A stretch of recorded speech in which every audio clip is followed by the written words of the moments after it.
guys, how's it going? Back with another Starfield video, and this one we're going to be focusing on automatic manufacturing at our facility.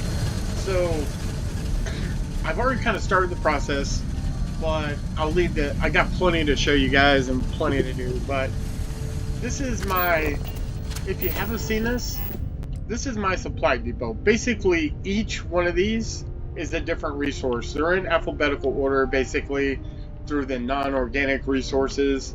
Then it comes to the organic resources, like that you get from plants and animals. And then it has manufactured components back here. And then this right here, nothing to really worry about. So, basically, so for example, this right here may have aluminum in it, and then it will send the aluminum into this storage, and this storage won't empty. So, but you see, I have these little. These are pretty much automatic manufacturers. Basically, what they'll do is let's come over here. Like, let's say I want to make adaptive frames. I would have to go to the workbench and then make them. Here, it's going to make them for me. So you can see this one already has 10 adaptive frames in it. Basically, what's happening is when it's producing the adaptive frames, it's sending them right here into the storage. When that storage is full, it's holding the rest of the adaptive frames it can hold for weight here, and it's not producing anymore. So that way it doesn't go in there and milk all my iron and all my aluminum I have in these storages. So if you go on to the next one, basically the same thing, right? It goes into a storage that I have reactive gauge into, and as long as it's not full, it'll produce. And once it's full, it's pretty much done producing. And some of these actually need reactive gauge. So to make austenitic manifolds, I need reactive gauge. So what it's going to do is, as I produce reactive gauge over here, as long as it's making austenitic manifolds and I'm not full inventory on them, it will go ahead and keep producing them, and it'll keep producing the reactive gauges. But basically, once one of my storages is full of like mag pressure tanks, it's full, it will not produce anymore until there's room in my storage to put them in there. So that way it saves resources. I'm not making a bunch of stuff I don't want.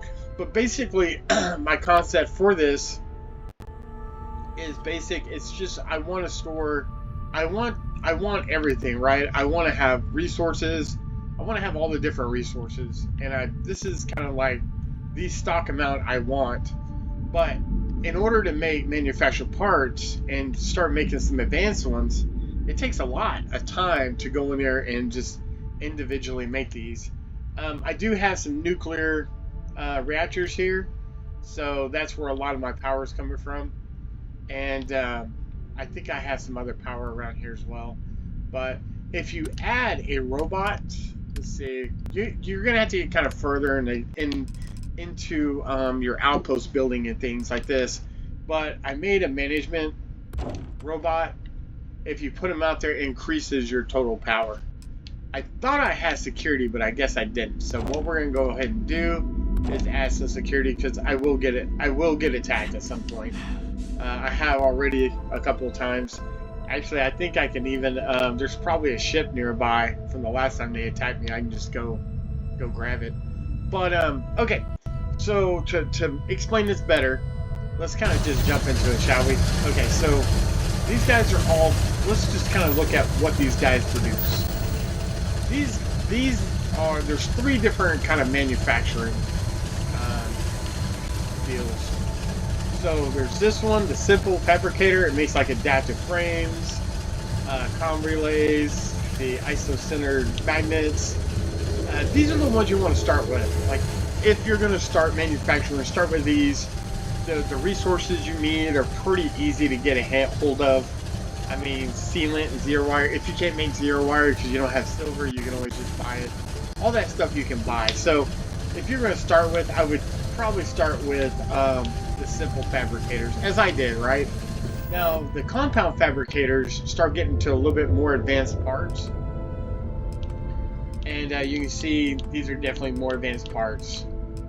And the multiplex fabricator is even more advanced parts, right? So now I've already made the simple fabricators, as you can see there. Each one is doing one different type of resource. And we're going to do the compound as an example of how I do this. And it will make sense why I have everything. I like to organize everything in different storages. And this is gonna help, like, because if I ever wanted to expand, it makes this part of this whole system much easier. Okay, so let's go ahead and start with the drilling rig. Let's go ahead and set this right here. Basically, it's going to need 3 power, it's going to need tungsten, reactive gauge, and lubricant for it to continue processing and creating drilling rigs. There on the top is what it's going to cost me.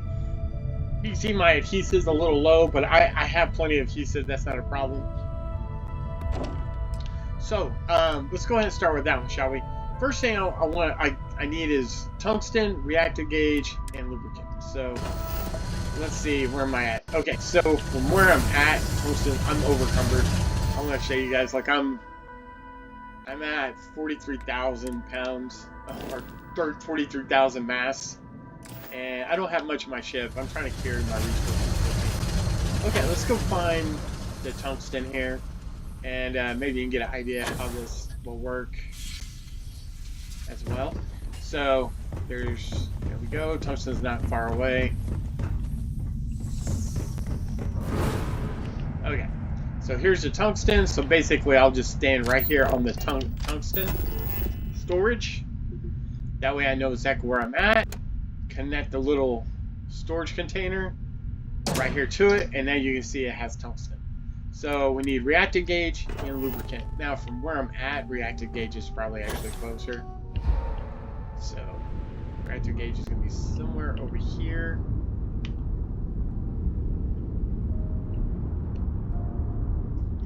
Here we go. Same thing, I'm just going to go ahead and connect the reactive gauge to the storage.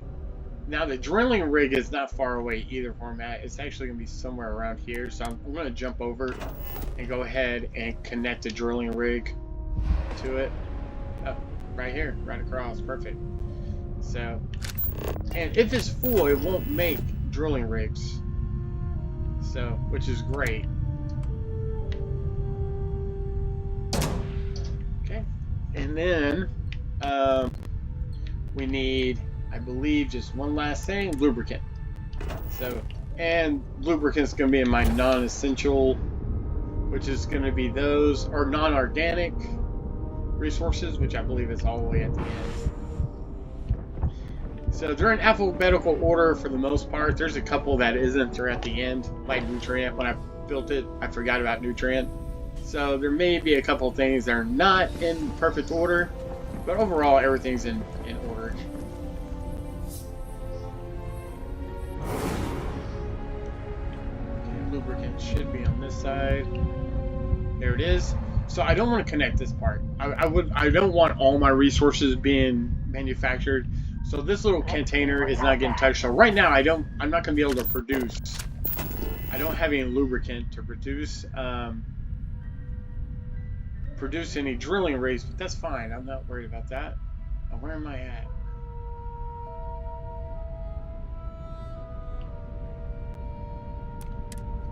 I don't see myself. I'm gonna walk back. Maybe y'all saw me there. Okay, there I am right there. We're just gonna connect this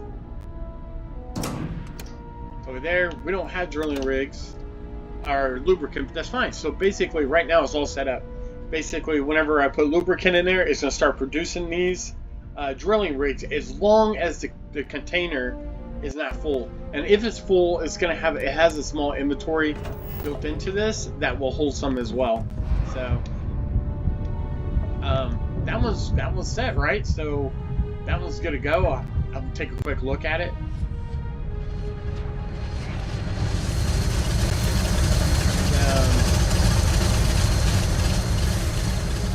Let's take a quick look at this thing. and it holds 15 mass, so only hold a couple drilling rigs. Not much, right? So basically, that's it. Let's go ahead and do a few more. Okay, first one I did drilling rig. Let's go ahead and do the control rod because I somehow skipped that. Okay, go ahead and do that. I need a lot of different things here. So where am I at now? I'm out front. I saw isotopic coolant, which is actually gonna be like the closest thing I believe where I'm at. So let's go ahead and actually that's gonna be isotopic coolant. Should be a manufactured part. Yeah, it's gonna be manufactured. Okay. So let's take another look. Okay, I don't know how to say that. Dysprosium. That's actually over here. So we're gonna go ahead and connect that real quick.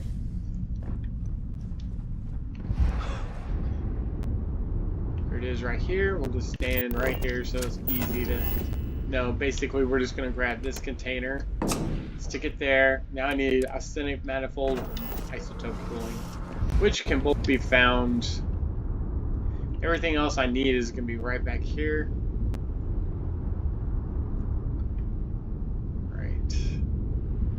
There we go. Let's just walk over here. Let's go ahead and grab that. And while I'm here, I can go ahead and connect this to a container that has control rods because it's going to be like the next thing. Here we are.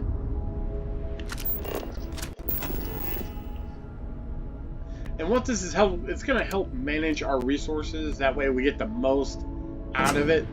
So it's going to help definitely with a lot of managing. Like, dude, we don't even need all these resources. I just like doing it. So I don't really need all this stuff. But that's okay. I like doing it. So here's the coolant. We're just going to connect this. This one, and there we go. It's going to start producing control rods. It's only going to produce up to about 6 of them because of how much of that dysprosium I have.